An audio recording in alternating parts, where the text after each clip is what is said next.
image. He created black human, African human. That's right. When God breathed the breath of life into human, he endowed black human with a great gift, a very special chemical called melanin. Not only is melanin the source of our skin color, it's what absorbs the energy. And our speaker today talked about energy being the source of life. Energy comes to us through our melanin. Melanin also regulates our breath, our heartbeat, and it's the key to greatness, to the black greatness that we are all endowed with and born with. Physical rhythm, it gives us that. It gives us emotional harmony, the key to mental genius, and the key to spiritual wisdom. Melanin has enabled Africans to survive great horrors and still rise to greatness. When God created African people, he created the best. And then the best people in Africa. Then we have people who were warriors who would defend their people who were captured. And now we have the best of the best. And then we have people who survived the slave dungeons. We have the best of the best of the best. And then we have people who survived those floating graveyards on the Middle Passage. And we got the best of the best of the best of the best. And then we have those of us who survived slavery, and we've got the best of the best of the best of the best of the best. And then Jim Crow racism, discrimination, you got the best of the best of the best of the best of the best of the best 6 times. And finally, those who have survived or are surviving neo-slavery, called prisons and drugs, and we got the best of the best times 7. So the melanin that fills us our connection to God, and through our breath is our connection to energy and our greatness. And I'm used as an entree to a melanin-filled brother, son of the universe, son of God.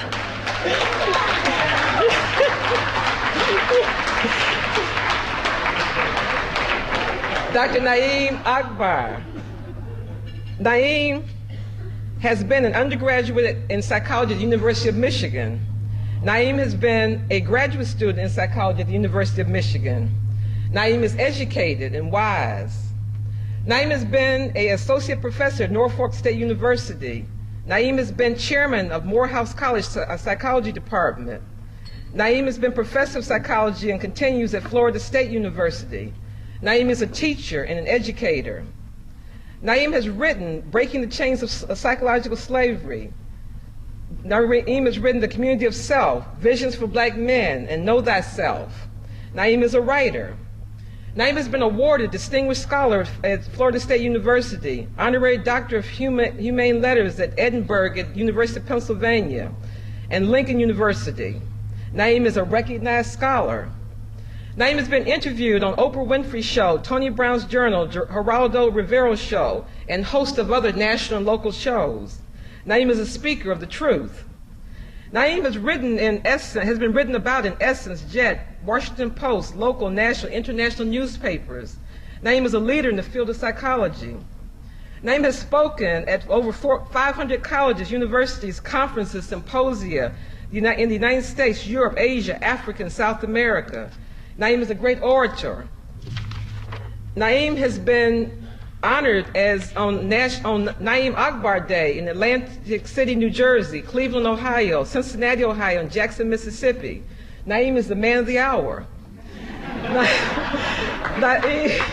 Naeem has been installed as a development chief at Abono Lakeside Village near Kumasi, Ghana. Naeem is royal. Naeem has been a faithful servant of ABPsi for 32 years. Naeem has served the ABPsi on the board many times. ABPsi president 1987 to 1988, associate editor, Journal of Black Psychologists, and in the Council of Past Presidents. Naeem is a servant of his people. Naeem has been recognized by ABPsi, the annual membership award, Distinguished Black Psychologist, Outstanding Scholarship and Research in African Psychology. And he's been a keynote speaker time and time again. Naeem is loved and appreciated by his peers. Naeem is father of 3, grandfather of 1, a great thinker, great speaker, and a great warrior in the battle to elevate, celebrate, and consecrate the African genius. Naeem is melanin-filled and one of the best of the best of the best psychologists. May I present to you our friend and brother, Naeem Akbar.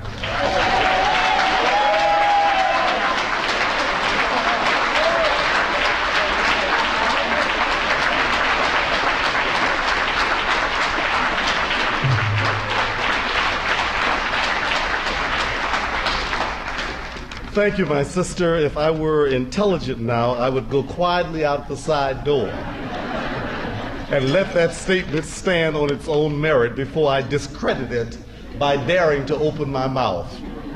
With the name of God, who is the most gracious and the most merciful, in the presence of our defiant and determined ancestors, for our distinguished officers, our president, Dr. Mary Elizabeth Hargrove, and the officers and board members of ABPsi, our distinguished council of elders and past presidents, to our honored guests from the homeland and the continent, to those who are our hosts here in San Diego, and to all of you who are my brothers and sisters and loved ones of my life.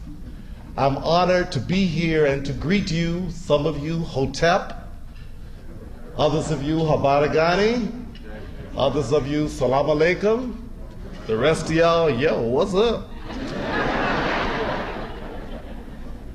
Time is well spent, and I'm going to be very, very careful not to spend 15 minutes starting to say what I'm going to say.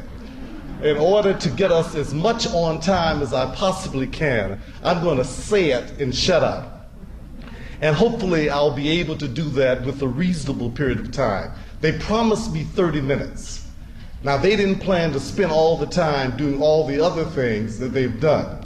So I'm going to take my 30 minutes, and that's the best that I will be able to do, if you don't mind. ABPsi is not an ordinary entity. This organization is a divine creation. This is a gift from God, and it is the implementation of our ancestors. ABPsi is a microcosm. As my brother Dr. Hilliard just said, we as psychologists represent the affirmation of the African mind. We are the living expression of the evolved consciousness of African people on this planet. As we go, the mind of Africa goes. We are a microcosm not only of Africa's greatness, but we are also a microcosm of Africa's madness. We maintain, because we are the consummation of an evolution which we are now still growing out of and growing through. We are, in fact, the very worst of Africa, and we are at the same time the very best of Africa. So it is predictable and expected that we would engage in insane antics. It is predictable that we would be somewhat arrogant because we have prestige on the plantation. It is predictable that some of us would be very much servile and happy to declare their recognition by good white folks. It is predictable that some of us are still engaged in the self-destructive process of tearing each other down as we try to build ourselves up. It is predictable that some of us still disrespect the essence of who we really are. It is predictable that there will be people who will be at war with our Africanness, who will not see dignity in who we are, because that's the consequence of what has happened to us. It is predictable that we would have to work through the very mentality that all of our people must come through. But ABPsi, as is the African person, is not a creation of scientific, empirical, and rational consequences. This organization, this entity, this body, this life, our very presence as African people is the consequence of something that is transcendent. We must understand that we represent not only the residue of this insanity, but most importantly, we represent the very hope of our people. We are, as Maisha says so beautifully, we are the very best. As bad as we are, sorry to say, we are still the very best. And for any of those who may dare to feel that this entity has a finite life, for any of you who may believe that this thing is capable of dying, for any of you who may be deceived by the illusion of the madness, I want you to know that God put this thing in place. It is sustained by ancestral spirits of energy that reach back to the very origin of civilized life on this planet. It is sustained by the energy of humanity at its best.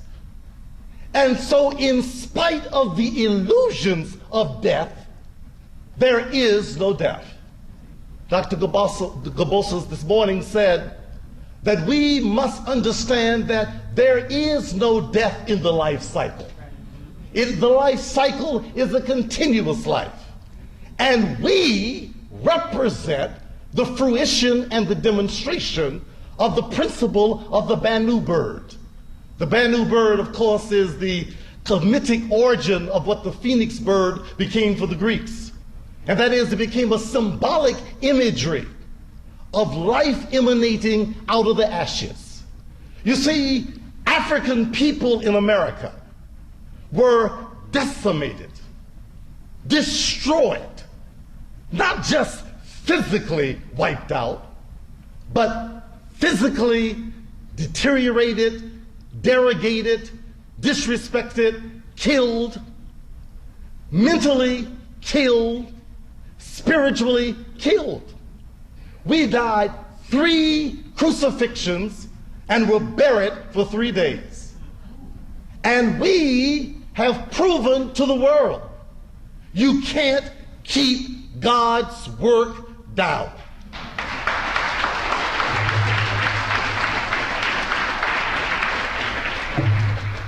We stand to declare to the world that we are a special creation.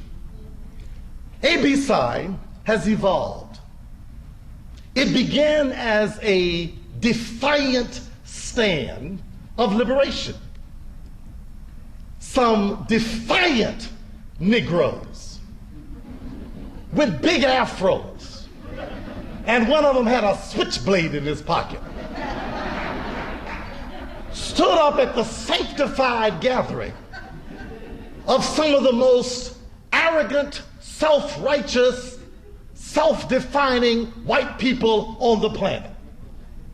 Those people who call themselves psychologists, Western European American psychologists, and for all of us who have gone through their torment to receive these degrees we hold, we know that they are utterly bizarre and intransigent in their utter arrogance. These Negroes, sitting in the presence of all these arrogant white folks, stood up with dashikis flying in the breeze, afros reaching to the sky, marched in the middle of one of their most sanctified plenary sessions, took the damn microphone and took over the meeting. Now, how could that happen? These were well-trained Negroes. They had had had bachelor's degrees. They had had master's degrees. They even had the divine mantle of the PhD degree. They were doctor this and master this and professional that, and they had received all of the accolades and the honors of testifying that they had been well raised by their good white masters. They were good, acceptable house Negroes, and they were not supposed to do what they did. But they were moved by a spirit of revolt that nothing could contain. They don't even know what got into them. They don't know what hit them. Putting at risk their good old jobs at white institutions, making people possibly take away their licenses, their certification, getting their potential professors to give them tenure, making them angry. After all the hard work of getting in APA, they had the nerve to take it over and run the risk of getting run out of APA. But because of the spirit of defiance that was in them, placed in them by the God who was fostering the resurrection, they acted ugly, and ABPsi was born. Now, that defiance, that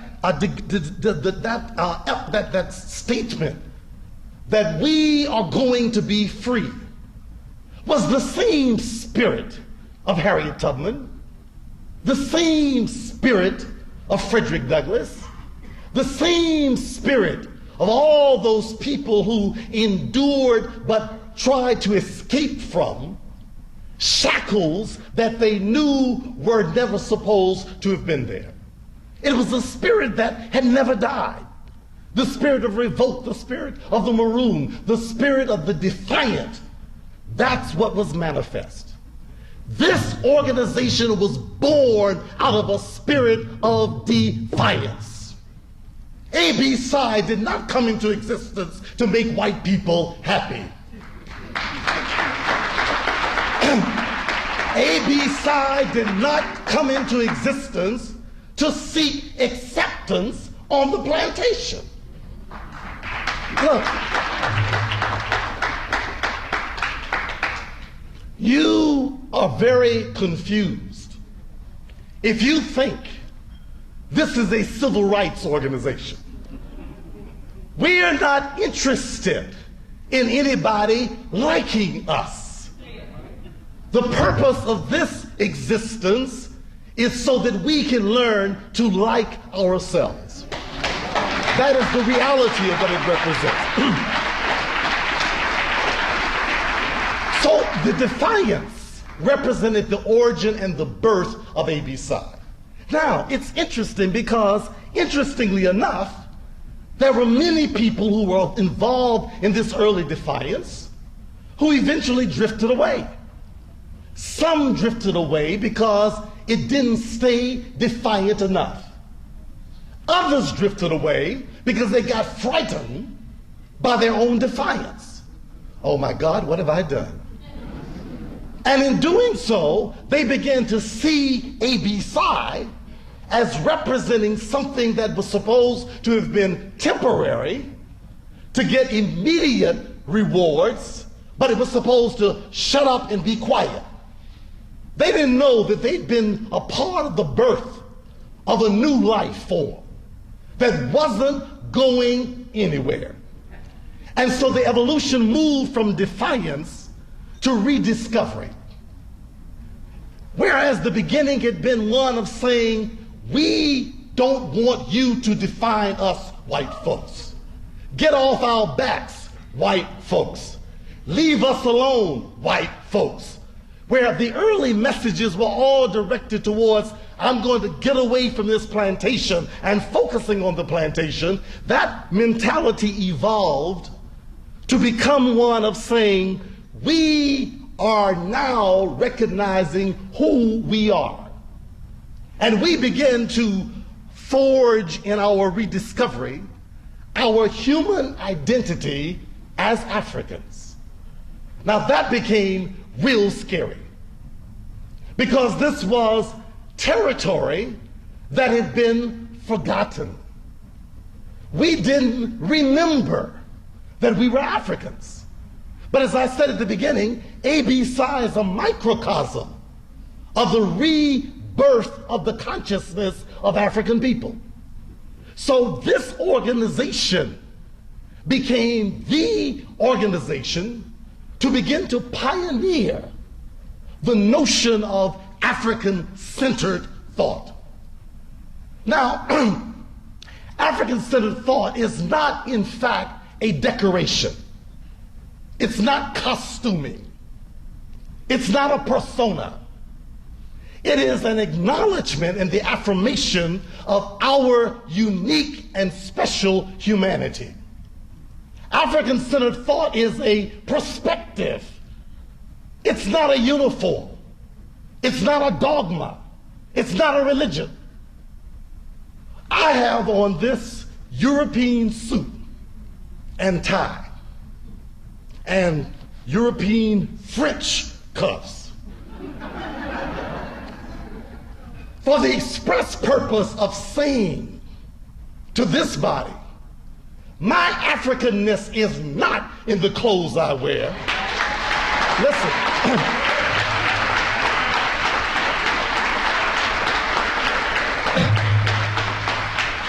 It's in my thinking, it's in my spirit.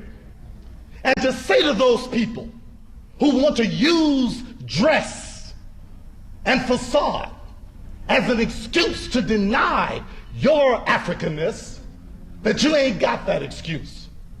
I'm one of the fathers of African thinking in psychology.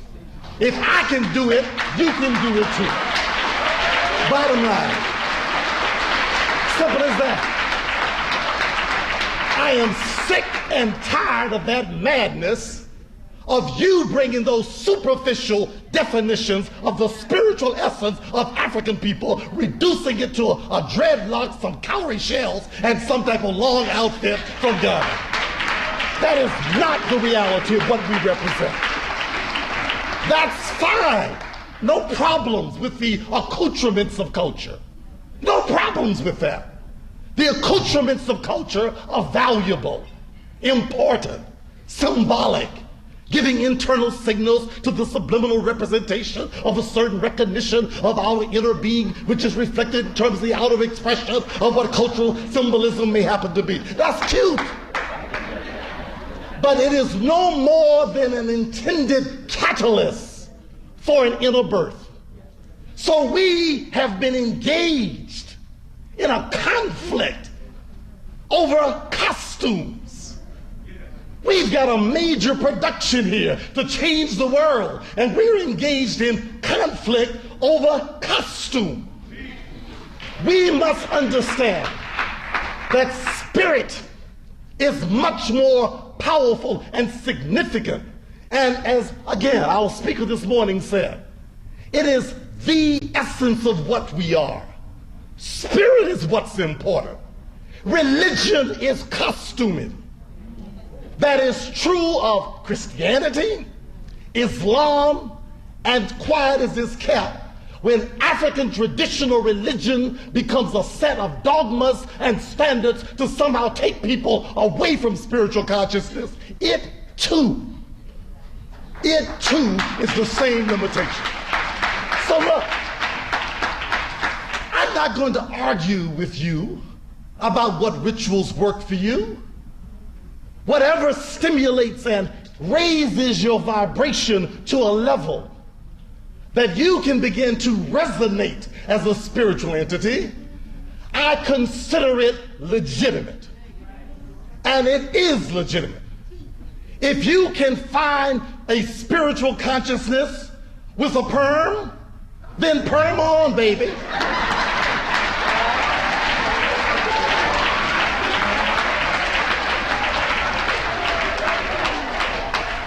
What we began with as a tool to move us along, we got stuck in because of our Negroism. And the Negroism started making us more African than thou. Who could get more kente cloth plus square inch? Who could get the longest locks?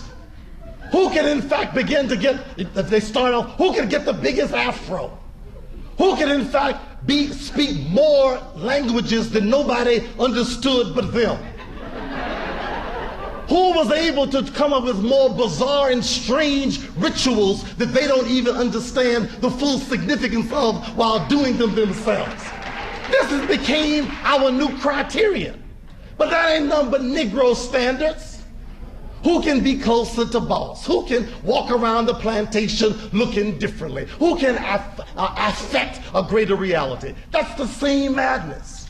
But this organization grew to define the true essence of our Africanness.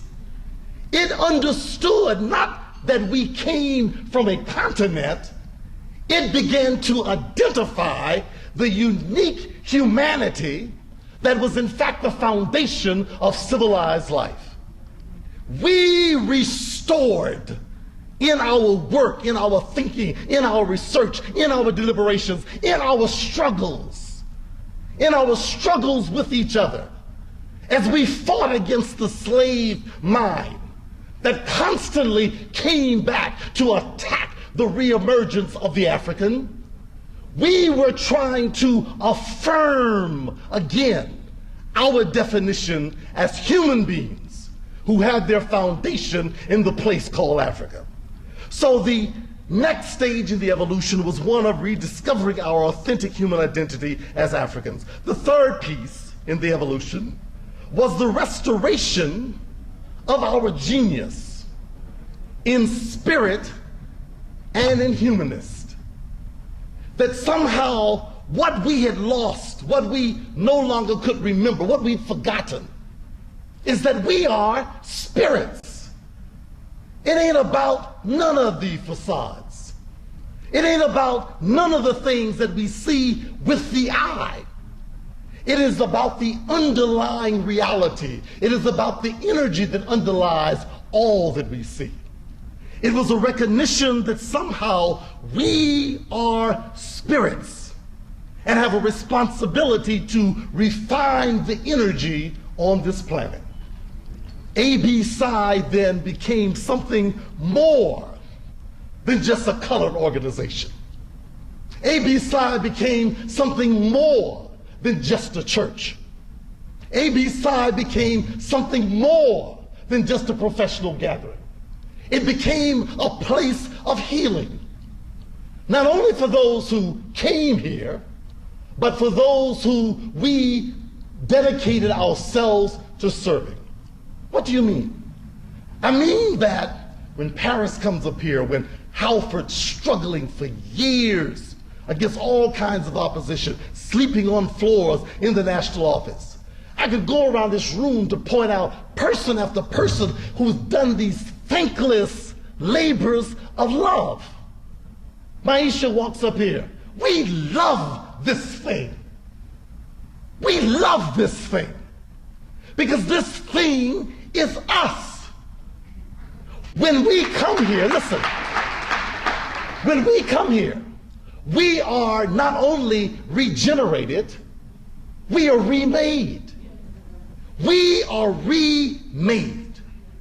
I am a product of this womb. This womb has made me who I am. It's made Wade Nobles who he is, made Asa Hilliard who he is, made these distinguished people who they are, will make you into something that you would never have imagined you could become. So when people attack this, you're talking about my mama. And I don't play the dozens. You can't talk about my mama because this is what has given me life. And I know by virtue of the fact that it has given me life, that it is capable of restoring life to all of our people. You know what? We got the answers. We got the answers. We must resolve the difficulties in the microcosm, and we will fortify answers for the macrocosm. We must work through what we have, and our resilience, our resurgence will prove to the world that the African mind cannot be destroyed. But not only, and this is something that I've come in to recognize only very recently, not only are we the vanguard for the restoration of the minds of our people, we are the vanguard for the restoration of humanity. We are the prophetic mission for the restoration of human life on this planet. George Bush is a symptom and a mythological symbol to show you the picture of death, to show you what happens when materialistic consciousness erodes and manifests the absence of moral consciousness. What happened on 9/11 was a symbolic manifestation of the death of an old system, showing its vulnerability to spirit and morals. Now, I know you're accustomed to think about the demonic thing. I'm not interested in the politics. What was demonstrated is that the forces of nuclear power in the most powerful nation in the world, the forces of technological power in the single most powerful nation in the world, could not stand up to the confrontation of sincere will and determination. They couldn't stop it. People came with no bomb, no gun, no military, didn't even have their own planes, had to borrow somebody else's plane. And it was nothing more than a spirit of understanding, being spirits, to understand that the spirit can stand, and what is the illusion of death is just that. It's an illusion. And before I'd be a slave, I'd be buried in my grave and go to my God to be free. Now, you spies from the FBI, Rumsfeld's soldiers, I am not suggesting for a minute that the event of 9/11 was something I'll applaud. I don't. Not in terms of the loss of life and all that goes into that. But I must understand that what's happening now is a spiritual drama. It's all a spiritual drama. And this is the showdown. And the showdown is intended to teach moral and spiritual lessons. And we must understand that we should not be deceived by the effort to keep our spiritual vision closed. We must see it for what it is. Finally, I want to suggest to you that ABPsi then will and must become the crucible for all the problems faced by African people on this planet. Poverty, AIDS, again, an ultimate spiritual attack against the physical realities of who we are. It's genocidal intent. We don't know where it's coming from, but we know it is a highly sophisticated weapon. We are given various types of illusions about the source of the disease. We're given illusions about superficial ways of resolving it. But we must understand that there are things that we must appreciate about how we must draw upon our own entities, our own powers to find healing. We heard from the traditional healers this morning.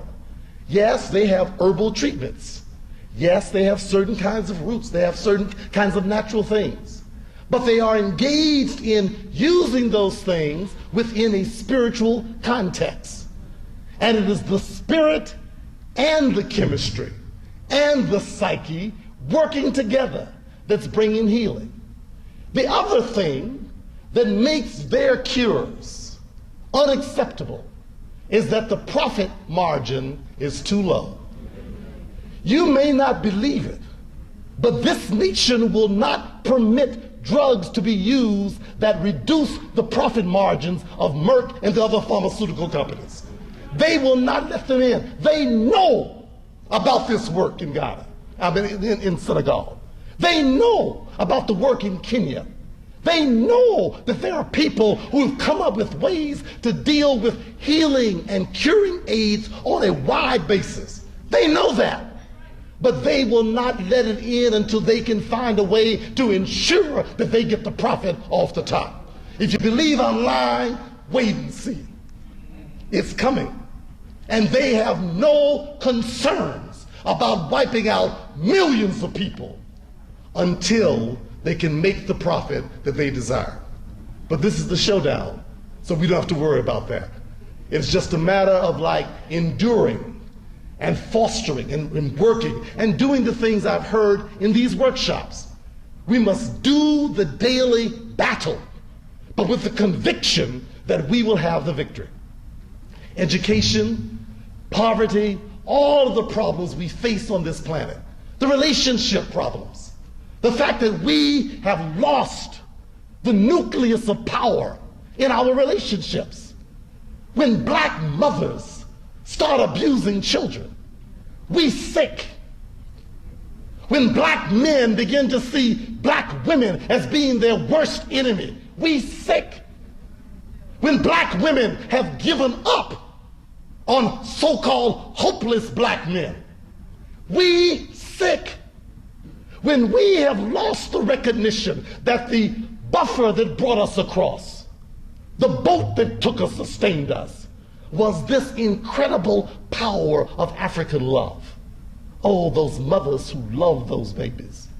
Those men who struggle against utter helplessness to protect those families. The connection between generations that tied us together, that even in the face of the most devastating obstacles, we held on to hope and possibility. But I want you to understand that that too is a part of the test. That's why we have lost the power of love in ABPsi. The last 2 or 3 years, we've been ravaged by the same kind of abuse that we see in our communities all over this country.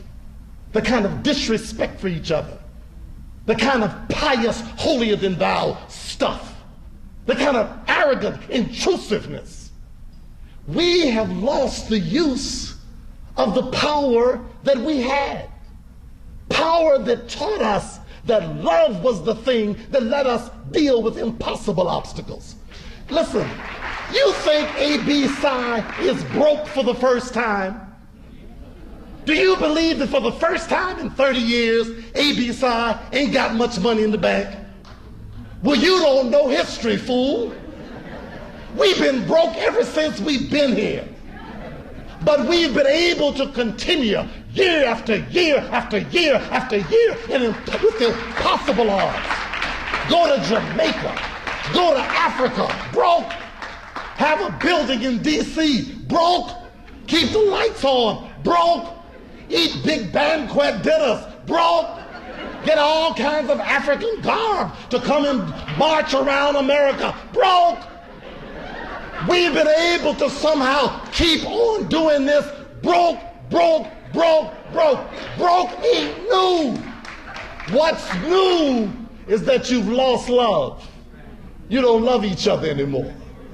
And I challenge you, let's put the love back. Let's put the faith back. And believe me, whether you participate or not, it will be done. It will be done. There is no, for those of you who have epistemological and empirical ways of trying to deduce the logical possibilities based upon the congruence of certain type of syllogistic resources that begin to converge to bring about certain kinds of outcomes, and with your behavioristic background, believing that certain contingencies of reinforcement will make it possible for certain behaviors to be more likely to occur based upon the reinforcement of those behavioral entities. If you believe that that's what makes this thing stand, then you're right. It's dead because you dead. But if you know what really holds this thing up, those invisible pillars, that power of ancestors that some of you condemn, that power of a God that doesn't come in nobody's skin color, that power of spiritual entities that move among us every minute of the day, those are the forces that makes this thing work. And we must understand that we have got the victory. I want to suggest something. Let's make the year 2003 the year we put out a call in the world: come home to ABPsi. Homecoming 2003. Homecoming, Nolens, Louisiana, next August. The black psychologists of this planet will be coming home. Go to APA, grab them in the back of their collars, drag them out, go on these remote corners of where they are pretending that they are already white, and remind them that not a damn one of them would have gotten a PhD if the black psychologists hadn't kicked the damn doors open and say, let us in and get the hell out. Remind them of that. Young people, young psychologists, the ones who don't have the memory because you were babies. Those PhD programs that they convinced you that we let you in because you're really very exceptional, you're an outstanding Negro, and you've in fact been able to demonstrate in passing your prelims and all of your comprehensive examinations that you have exceptional abilities, and we really are going to confer upon you our highest degrees because we think you're a good colored people. They didn't do it because they loved you. We, this organization, confronted them and said, you won't have an organization unless more of our students get the opportunity to serve our people. That's how you got the degree. Now, those of you who are here have some hint of that, and you're here to find out more, and you better not leave and not come back. But you have a responsibility, is to go get your other classmates who don't mean any harm. They're just stupid. Nobody told them. They don't know who their daddy is. They are bastards in their ignorance. They don't have, listen, I'm not talking about the physiology now. I'm talking about intellectually. They are bastards because they have been spawned, fertilized by an alien seed. They don't know who the seed is. And they must understand that our seed is the seed that gave them birth. Where is the home for black psychology? It is in the association of black psychologists. We can bring back our children. We can bring back our elders, even the ones who've gotten a little scared out there, even the ones who didn't have enough African outfits and think we didn't like them, even the ones who got them a white wife or two. You can bring the white wife, just leave her outside doing some of the sessions. And we want you back. We want you back. We understand why you had to do that. I need to shut up. Okay.